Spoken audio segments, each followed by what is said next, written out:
नमस्कार, मैं विमलेंदु चैतन्य और आप देख रहे हैं अब तक बिहार। चैतन्य कम्युनिकेशंस के समाचार प्रभाग में आपका स्वागत है।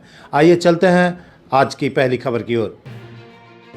बिहार के गया में केंद्रीय मंत्री सह सांसद जितन राम मांझी ने राजद पर निशाना साधते हुए कहा कि 15 वर्ष उनके पिताजी भी एक अक्षत्र राज्य किए थे।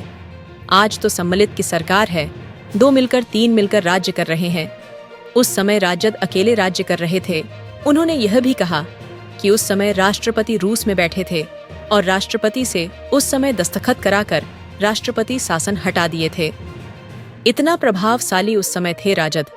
उन्होंने जमीन सर्वे पर कहा कि बिचौलिया ज्यादातर एक्टिव है और बिचौलिया काम को बदनाम करना चाहता है, लेकिन सरकार सचेत है।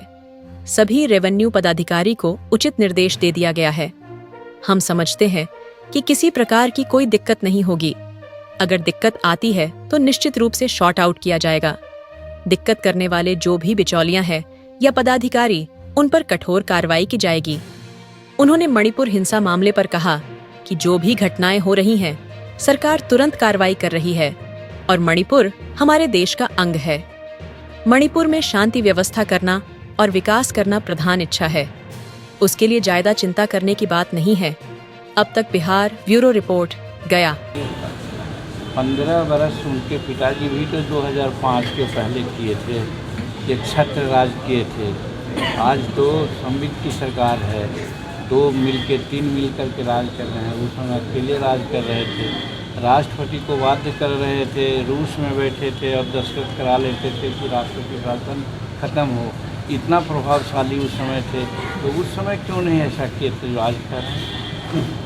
सर, जमीन सर्वे को लेकर जो किया जा रहा है, काफ़ी लोग ग्रामीण परेशानी हो रही है, काफ़ी जमीन जाने लगी, बिचौलियाँ एक्टिव हो गए, क्या कहें? देखिए, बिचौलिया एक्टिव है तो इसमें आप लोगों का भी फर्ज बनता है, आम लोगों का भी बनता है।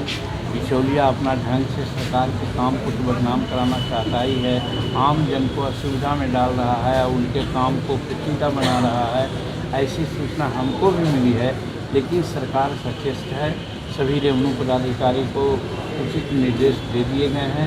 हम समझते हैं कि किसी प्रकार की दिक्कत नहीं होगी। अगर दिक्कत आएगी उसको निश्चित रूप में सॉर्ट आउट किया जाएगा और दिक्कत करने वाले जो बिचौलियाँ हैं या पदाधिकारी हैं, उन पर कठोर कार्रवाई की जाएगी। रूस और यूक्रेन में जो युद्ध चल रहा है उसको रोकने के लिए पीएम मोदी कबूतर उड़ा रहा है, मगर मणिपुर हिंसा पर कुछ नहीं बोल रहा है।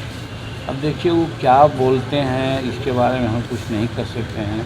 हमारा कहना यह है कि मणिपुर के बारे में कुछ ज़्यादा बढ़ा चढ़ा के बोला जा रहा है। मणिपुर के बारे में हम लोगों को भी पता है, छिटपुट घटनाएं होती रहती हैं, बिहार में भी होती हैं, उत्तर प्रदेश में भी होती हैं। जहां कांग्रेस और दूसरे राज्य है वहाँ भी हो रहे हैं, तो उसके बारे में वो लोग चिंता क्यों नहीं व्यक्त करते हैं। कहने का मतलब है, घटना एक चीज़ है, घटना का त्वरित कार्रवाई करना दूसरी चीज़ है। यहाँ जो भी घटनाएं घट रही है सब पर कार्रवाई हो रही है।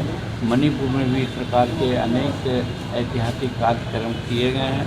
इसलिए ये कहना कि मणिपुर हमारे राज्य का, देश का अंग है और उसका विकास है, वहाँ पर शांति व्यवस्था काम करना प्रधानमंत्री जी का एक अभीष्ट इच्छा है। इसके लिए वहाँ ज़्यादा उधर आपको चिंता करने की जरूरत नहीं है।